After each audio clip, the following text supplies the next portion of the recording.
Hello everyone, my name is Dave Gold. I'm the president of Care Conscious, and for several years I helped care for my father-in-law in my home who had had a stroke and had quite a challenging time communicating.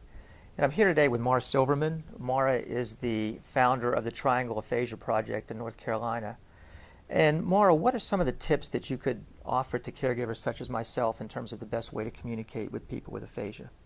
Well, no matter what the communication problem is, whether it be aphasia or if the person has dementia or other cognitive or communication impairments, there are certain things that you could do. Number one is that you want to make sure the environment is conducive to conversation and to communication. So make sure that you've turned off the TV, that you get the person's attention. Don't call them from the other room, instead get their attention. That's beautiful. So neither one of you are distracted when you're starting the process. Exactly.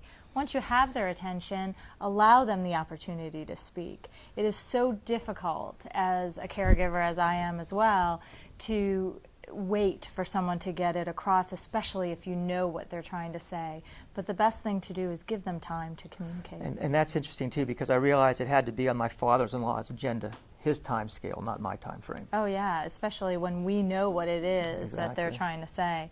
Also, you need to be open to other ways of communicating. Speech is not the only way we communicate. We use gestures, facial expressions. Don't forget the obvious. If they look upset, then find out what's going on. And if you, oftentimes the item that they're looking for or the thing they want to talk about is right there in the room. So suggest that, can you show me?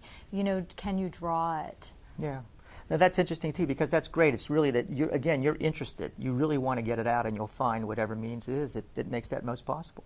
And you really lead us to the very last point, which is to make sure that you did understand what they had to communicate. Many times we assume, oh, I got enough of it, I know what they were trying to say. But it's really important to validate that. And to do that, you can write it down and say, is this what you intended to say? This is what I hear. Give it back to them so you can That's terrific. make sure. That's great. Well, thank you very much, Maura, and thank you. It's my pleasure.